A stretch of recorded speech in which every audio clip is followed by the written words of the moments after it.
আগে বাতৰি কাকত যোগে এক বিজ্ঞাপন প্ৰকাশ কৰিছে আৰু সেই বিজ্ঞাপনৰ পিছতে আমাৰ শিক্ষকসকলৰ তৰফৰ পৰা প্ৰতিক্ৰিয়া প্ৰকাশ কৰিবলৈ আজি সংবাদমেল আমি আয়োজন কৰিছো।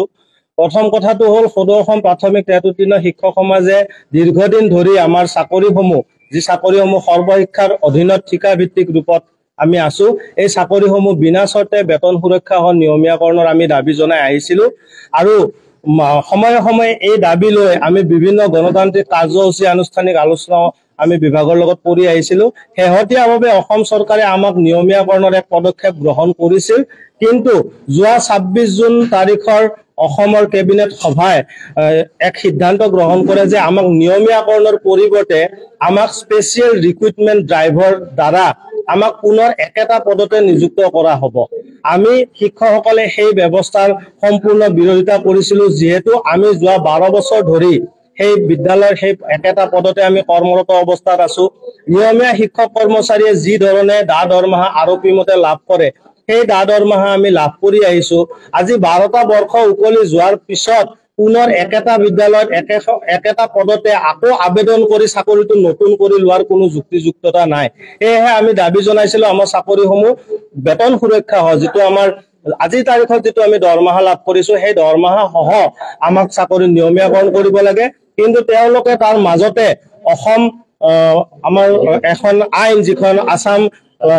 এলিমেণ্টাৰী এডুকেশ্যন প্ৰভিন্সিয়েলাইজেশ্যন ৰুল 1977, সেইখন তেওঁলোকে সংশোধন কৰি এক নতুন ব্যৱস্থা তেওঁলোকে উল্লেখ কৰিছে যে চাকৰিত কৰ্মৰত ৫ বছৰ হৈ থকাৰ পিছত তেওঁলোকে এই পদত আবেদন কৰিব পাৰিব আৰু এই আবেদন কৰাৰ পিছতহে তেওঁলোকৰ চাকৰিসমূহ সম্পূৰ্ণ নতুনকৈ নিযুক্তি লাভ কৰিব নিয়মীয়া শিক্ষক ৰূপত। কিন্তু আমি যিহেতু এক বিজ্ঞাপন ব্যৱস্থাৰ জৰিয়তে সম্পূৰ্ণ বিধিগতভাৱে আমি নিযুক্ত হৈছিলো, আমাক নিযুক্ত কৰাৰ সময়ত অসম চৰকাৰ তথা শিক্ষা বিভাগে বৃহৎ নিযুক্তি মেলা অনুষ্ঠিত কৰি আমাক নিযুক্তি প্ৰদান কৰিছিল। গতিকে আমি যিহেতু এটা বিজ্ঞাপনৰ জৰিয়তে নিযুক্তি লাভ কৰিলোৱে আৰু এই পদসমূহ ৰাইট টু এডুকেশ্যন এক্টৰ অধীনত অনুমোদিত পোষ্ট, সেই পোষ্টখিনিত আমি কৰ্মৰত হৈ আছোৱেই, তেনেস্থলত আকৌ সেই একেটা পদতে আমি বিজ্ঞাপনৰ জৰিয়তে আবেদন জনাই আজিৰ তাৰিখত পাই থকা দৰমহাৰ পৰা ১৫-১৬ হাজাৰ টকা কমাই নিয়াৰ কোনো যুক্তিযুক্ততা আমাৰ শিক্ষকসকলে আমি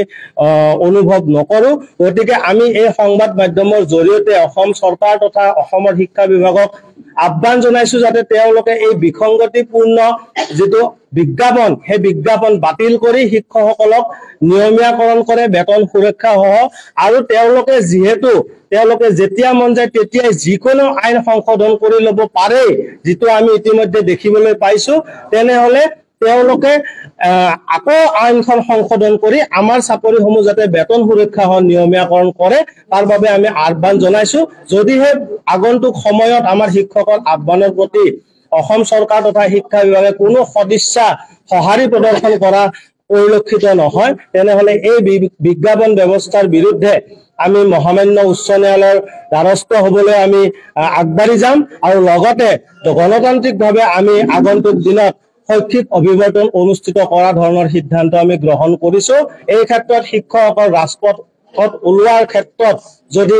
শৈক্ষিক ক্ষতি হয়, সেই ক্ষতিৰ কাৰণে কিন্তু একমাত্ৰ অসম চৰকাৰ তথা অসমৰ শিক্ষা বিভাগ দায়ী।